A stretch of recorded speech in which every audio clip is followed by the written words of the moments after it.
Boa noite a todos. Boa noite a todos. Eu gostaria de fazer uma apresentação sobre um livro que fala sobre o tema karma. E esse tema é bastante discutido a respeito aqui pelo Espiritismo, né? E a abordagem desse tema muitas vezes foi feita com preconceitos, com pré-julgamentos, né? E eu gostei muito dessa abordagem mais livre que esse autor faz. É o livro Karma, de Sadhguru. Antes, eu gostaria de fazer uma oração para que seja a nossa noite abençoada, né? Senhor Deus, muito obrigado por nos reunirmos aqui e por nos conceder essa chance de aprendizado e de união entre todos nós. Peço que o Senhor nos acompanhe, nos inspire no decorrer dessa exposição. Muito obrigada. Graças a Deus. Aqui, iniciando, a palavra Sadhguru significa um guru sem instrução. Um guru sem instrução não nasce do acúmulo de informações das escrituras, mas sim do conhecimento interior, de momento a momento. No caso dele, seria através da yoga, né? E de outros conhecimentos, mas são passados de pai para filho. Falo, portanto, ele dizendo, né? Falo, portanto, a partir da experiência direta, não de conhecimento em segunda mão, ou seja, o conhecimento teórico, né? Por isso, a abordagem deste livro do Karma não é e nem nunca foi a de um estudioso. Quando falo de karma, não estou me baseando na doutrina, eu me baseio na percepção. O conhecimento conceitual é o caminho acadêmico, e o conhecimento perceptivo é o caminho do yogi. Em geral, os buscadores espirituais, eles querem se livrar do karma, mas é importante lembrar que ele não é o nosso inimigo. Não é necessário eliminá-lo completamente para termos uma vida de bem-estar. Na verdade, não conseguiríamos viver sem o karma, pois a vida humana é sustentada por ele. Mas, ao mesmo tempo, o karma pode ferir e se emaranhar profundamente se não aprendermos a lidar com ele. Se seu pé é constantemente esmagado pela mesma roda, o problema não está na roda. O problema é você não ter ideia de como lidar com ela. A meta deste livro, portanto, desse estudo, não é reinventar a roda, mas sugerir maneiras de usá-la alegremente rumo ao destino escolhido, em segurança e com conhecimento de que você está no controle da sua própria jornada. O ciclo kármico. O karma é a ação em 3 níveis: o corpo, a mente e a energia. Tudo que você fizer nesses 3 níveis deixa um certo resíduo ou impressão em você. O que isso significa? É bastante simples. Seus 5 sentidos coletam dados do mundo exterior e a cada momento de sua vida. Você é literalmente bombardeado por estímulos a todo instante. Com o tempo, esse volume enorme de impressões sensoriais começa a se assumir um certo padrão distinto dentro de você. Aos poucos, esse padrão se transforma em tendências comportamentais. Um conjunto dessas tendências enrijece com o tempo e se torna o que você se chama de personalidade, ou aquilo que afirma ser sua verdadeira natureza. Nesse ponto, eu queria comentar a respeito de uma pergunta que foi feita um desses dias para o Adão, e o pessoal mesmo chegou à conclusão que não precisa, a pergunta foi, como que a gente vai saber nossos registros acásticos, né, nosso karma, tudo que a gente já viveu, para a gente poder se corrigir, né? Mas não é necessário, porque é exatamente isso, fica impregnado na gente como forma de comportamento e pensamento. Então, o que nós somos hoje, pode crer que nossos defeitos são esses mesmos, são os de sempre, né? E se são eles que a gente tem que, conforme ele disse, não se livrar deles, assim, combater, né? Mas sim fazer uma nova forma de interpretar e de agir, né? Então, funciona ao contrário também. A sua mente, aqui, é bastante simples. Os seus 5 sentidos coletam dados do mundo exterior a cada momento de sua vida. Então, assim, funciona ao contrário também. A sua mente molda o modo como você experiencia o mundo que o cerca. Isso se torna o seu karma, uma orientação para a vida que você criou para si mesmo, com relativa inconsciência. Você não está ciente de como essas tendências se desenvolvem, mas o que considera ser você é só um acúmulo de hábitos, predisposições, tendências adquiridas ao longo do tempo sem estar consciente do processo. Vejamos um exemplo simples.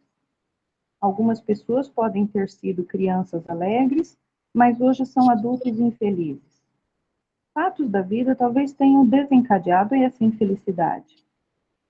Na maioria dos casos, porém, as pessoas não fazem ideia de como ou quando adquiriram essa persona. Se tivessem criado a própria personalidade de forma consciente, teriam construído a si mesmas de um jeito bem diferente.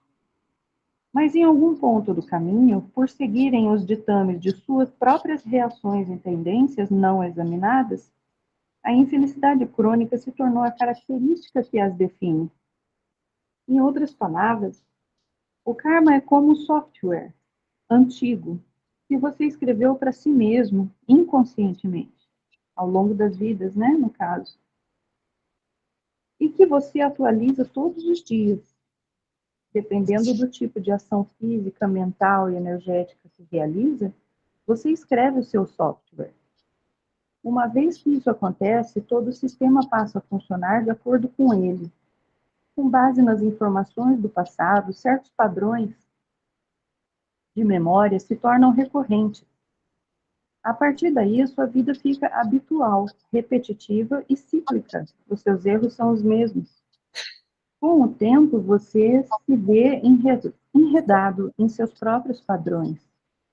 Como acontece com tantas pessoas, é provável que você não saiba por que determinadas situações se repetem na sua vida interior e exterior.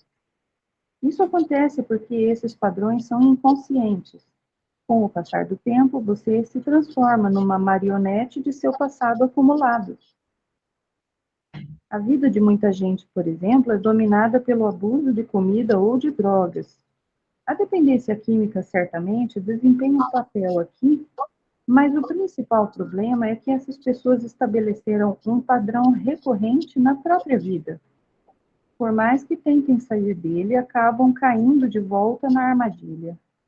Quando o software kármico não é conscientemente reescrito, a regularidade do padrão faz parecer que ele é imposto de fora e não iniciado de dentro.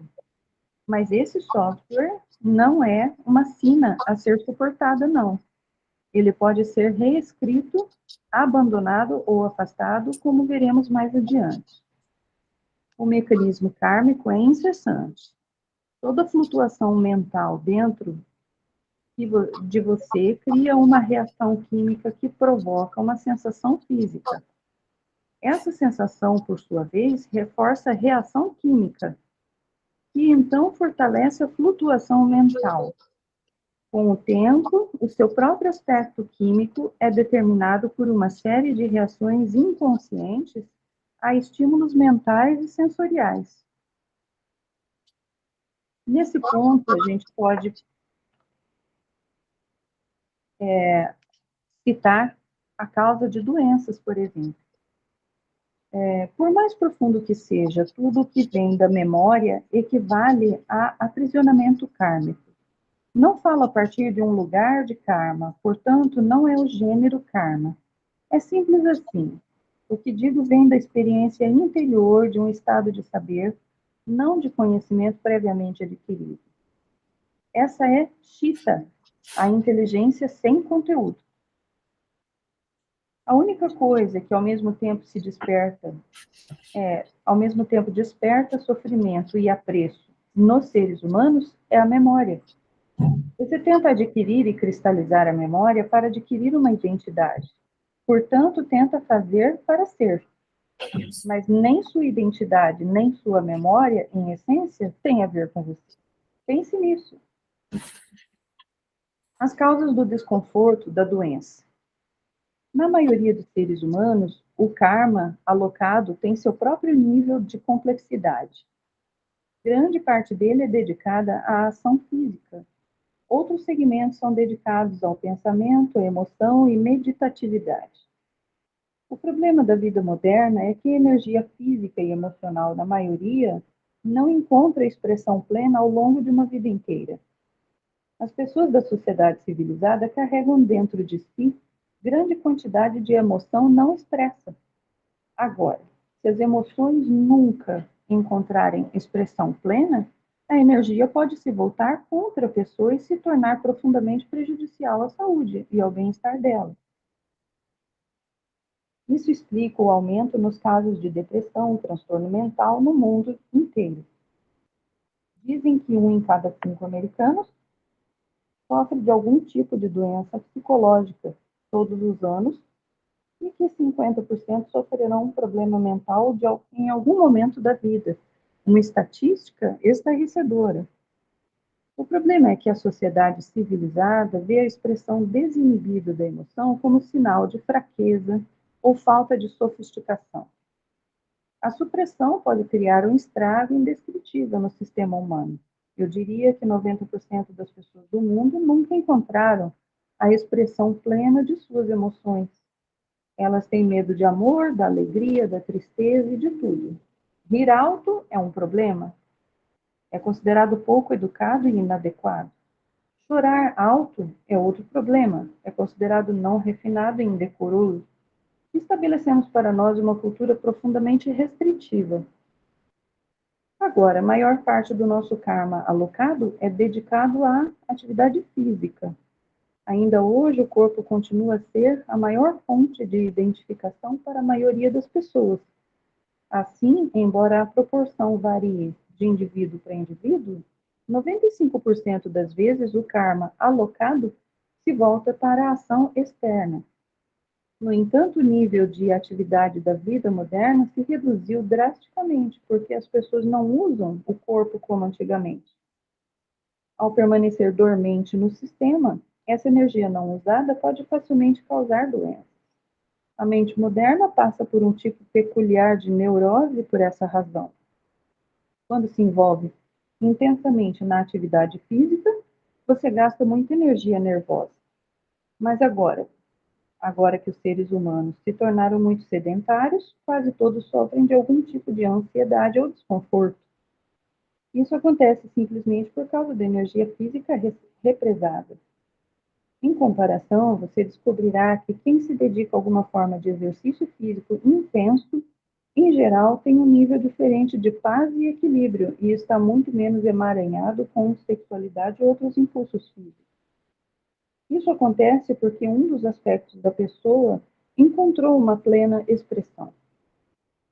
Uma consequência da falta de atividade é a doença.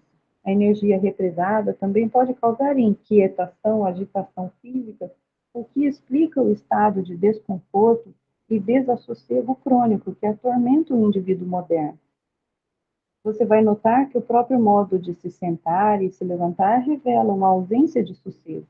Elas podem ter uma graciosidade treinada em seus movimentos, mas o desconforto permanece. Se você tirar o desconforto do seu movimento, ela se volta para dentro, para outra dimensão, que é fácil encontrar expressão. Em outras palavras, ele se incorporará à sua energia. Com o tempo, esse desassossego no nível da energia se manifesta como doença. Muitos buscadores são colocados em estados de atividade tão intensos que é possível alguém perguntar por que os que estão no caminho espiritual trabalham 20 horas por dia. Na visão popular, a espiritualidade significa ficar quase cochilando embaixo de uma árvore. Isso está longe da verdade. O trabalho físico intenso no Isha, aqui a tradução de Isha é a expressão de consciência do aqui e agora. É parte integrante da jornada espiritual. Quero que essas pessoas acabem com todo o seu karma alocado. O alocado é o físico, né? Represado. Em determinado período. É impossível realizar atividade física sem envolver pensamento, emoção e energia. E nesse caso, eu gostaria de abrir aqui um comentário.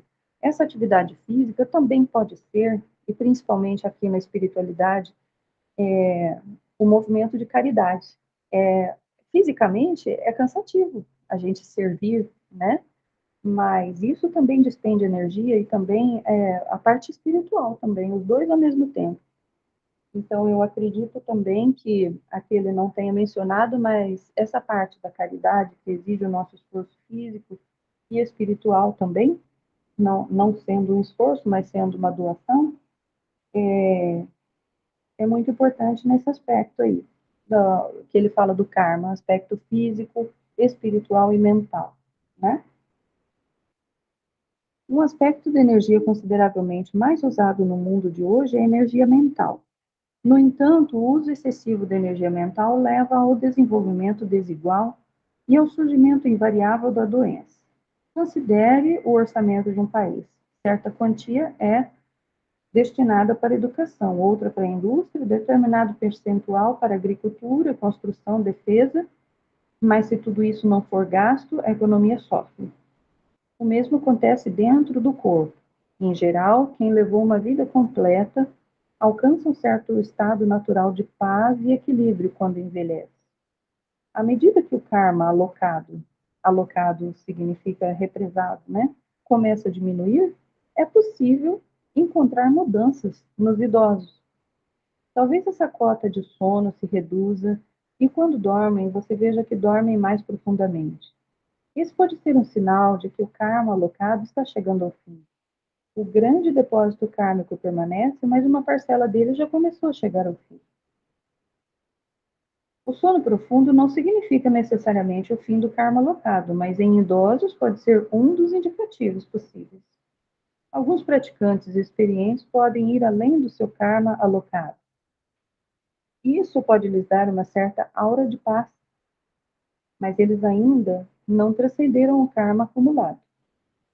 Eles passaram da loja de varejo para a loja de depósito, mas ainda tem muito karma em estoque. Todos nós, né? Para o buscador espiritual, o karma alocado pode ser considerado a nata da superfície do leite. É o karma que aflorou nesta vida. Se você ferver bem o leite, a nata pode aumentar mais. Portanto, o processo espiritual é um modo de se ferver o suficiente para tirar o máximo possível de karma do seu depósito nesta vida e lidar com ele enquanto está consciente e em boa forma física, porque engloba tudo. A meta de todo buscador da liberdade é a mesma: cuidar do seu karma agora, em vez de esperar que a vida jogue em cima de você.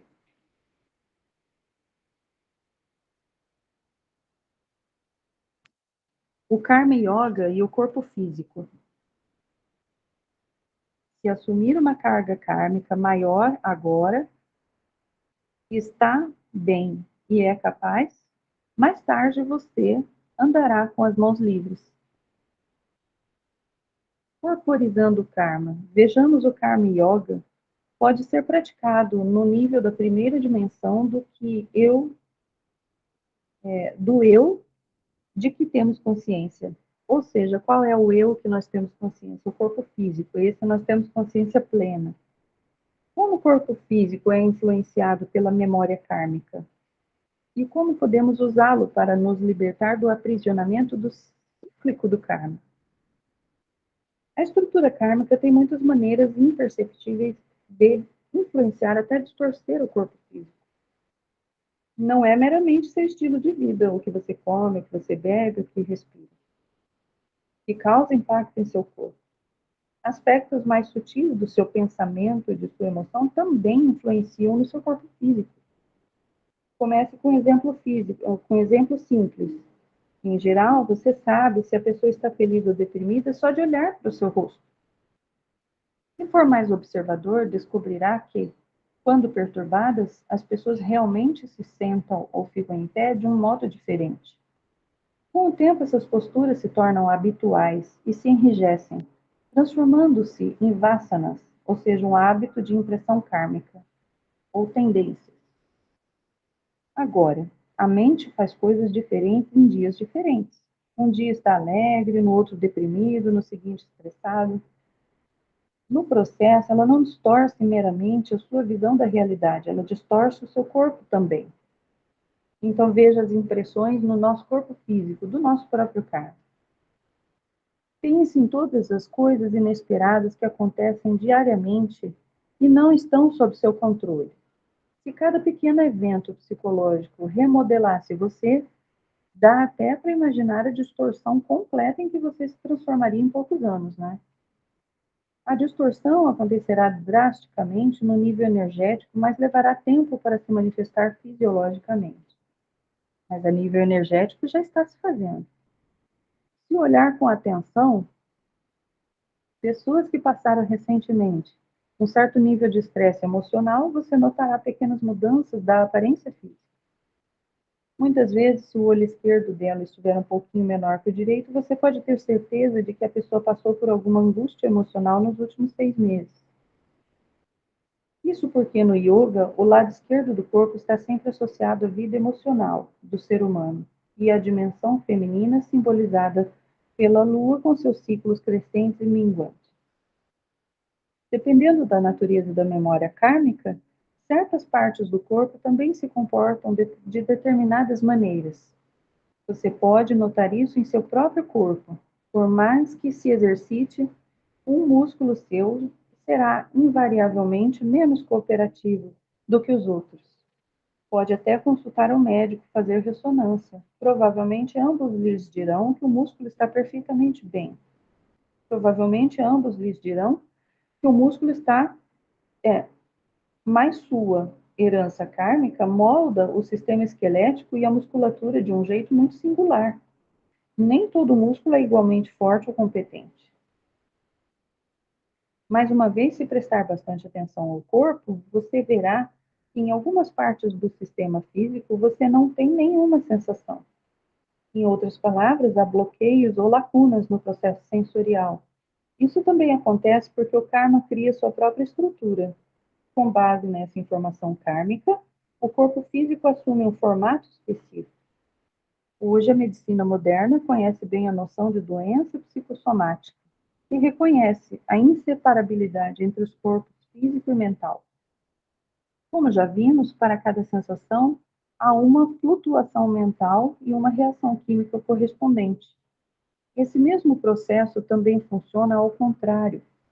Sua estrutura física, sua constituição e sua saúde geral também são decididas por esse incansável processo. É por isso que o yoga trabalha tão intimamente com postura, respiração, atitude e a intenção. Se certa tomada de consciência for levada a esses aspectos do eu, o que está acontecendo na mente ou no mundo exterior não afetará seu corpo. Quando estiver psicologicamente angustiado, é importantíssimo se manter consciente do seu corpo, porque em sua substância kármica está tentando moldar seu corpo de acordo com as distorções dela. Isso explica a atenção enorme dada à prática de asanas e do pranayama, posturas físicas e processos respiratórios no yoga. Os atritos kármicos comuns.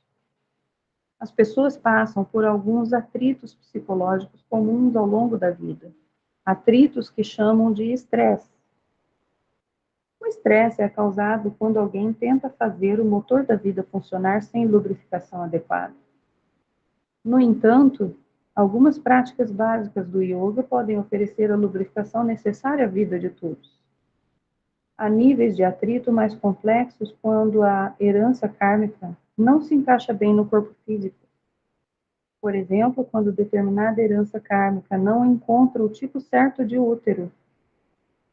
Também há vezes em que o corpo energético não se encaixa bem no corpo físico. Por alguma razão, vejo mais pessoas assim na costa leste dos Estados Unidos do que na costa oeste. Isso pode estar ligado à natureza do território, ao tipo de memória guardada na geografia, ao ambiente geral, vários fatores históricos. A prática do Hatha Yoga ajuda a amaciar o corpo físico e todo o sistema, inclusive o sistema kármico, de modo a suavizar esses atritos. Depois da prática contínua do Hatha Yoga, quando fica simplesmente sentado, você não sente nenhum desconforto ou estresse.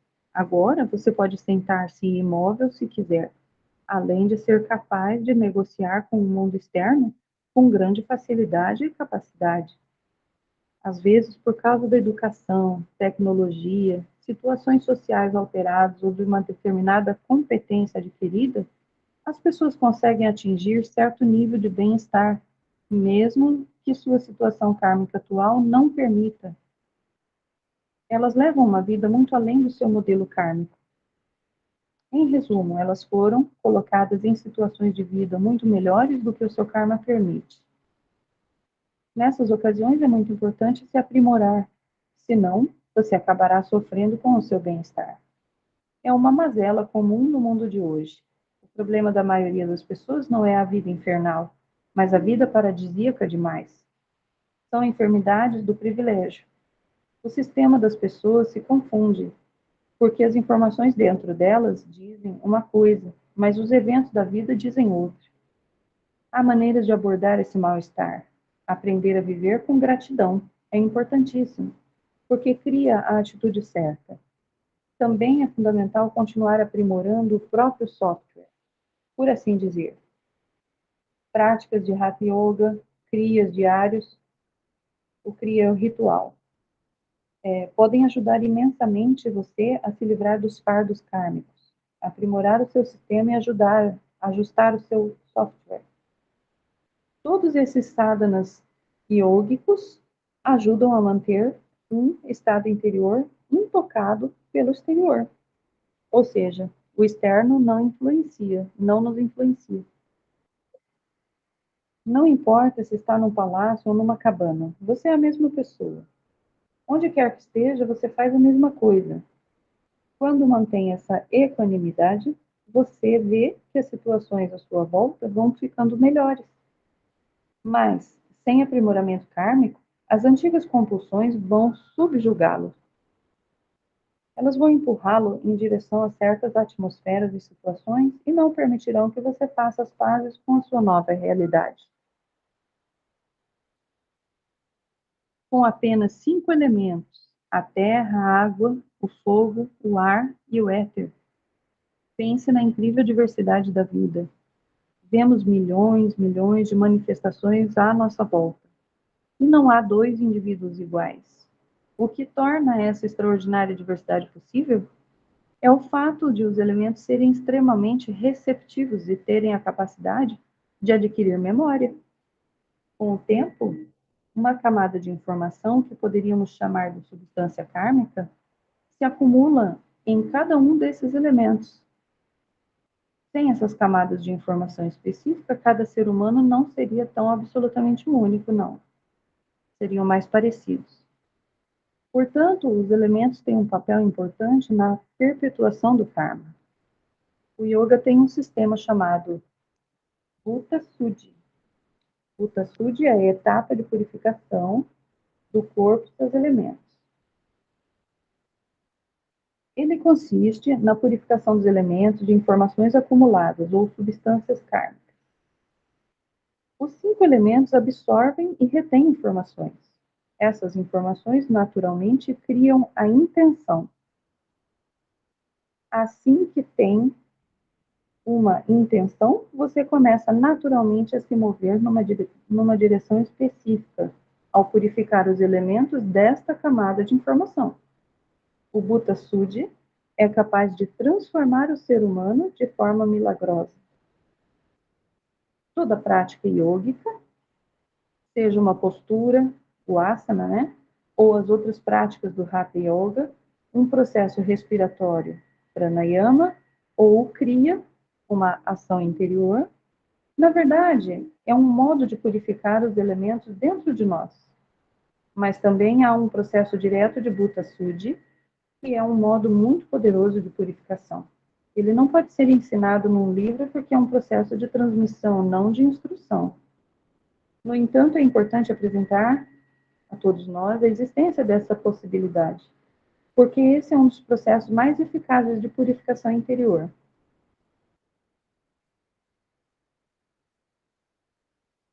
Muita gente, não necessariamente espiritualizada de alguma forma, deu um jeito de realizar o Bhuta Sudhi inconscientemente. É possível encontrar no mundo pessoas que são líderes nos negócios, na política ou nas artes que têm essa habilidade. Quando entram numa sala, mudam a atmosfera à sua volta, com a mera presença. Isso acontece por causa de uma certa medida de Bhuta Sudhi inconsciente.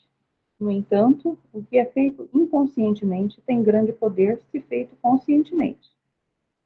Quando o Bhuta Sudhi é feito com consciência, os elementos rearrumam de forma drástica o modo como funcionam dentro de você. Na verdade, o Bhuta Sudhi é o nível mais fundamental em que se podemos purificar o karma. As pessoas podem decidir purificar a mente, certa manhã, tentando alterar as próprias atitudes. Mais à tarde retornam aos seus velhos sulcos do pensamento. Como nós vimos, assim, lá no Espiritismo, nos estudos, o pensamento, e aqui também, o pensamento é o que gera, é o início de tudo, é onde começa a gerar tudo. E pelo que eu entendi, o pensamento, ele fica arraigado desde muitos anos, muitos séculos, ele fica muito arraigado nas nossas impressões kármicas e acabam virando um ciclo vicioso e é muito difícil se livrar deles. E o pensamento molda tudo, dentro e fora de nós. A aura ou o ambiente onde nós formamos em volta de nós, né? Então, por enquanto, por hoje, fica por aqui esse estudo, mas tem ainda outras partes que eu gostaria de complementar. E isso, para mim, foi muito importante, porque não enxerga, não vê o karma de uma forma pesada, ruim, negativa. Ah, eu tenho que suportar isso. Não, eu posso mudar hoje. É difícil, mas tudo interligado, mente, corpo e espírito. Então, achei muito interessante esse estudo, gostaria de complementar depois, em outra oportunidade. Muito obrigada a todos, graças a Deus.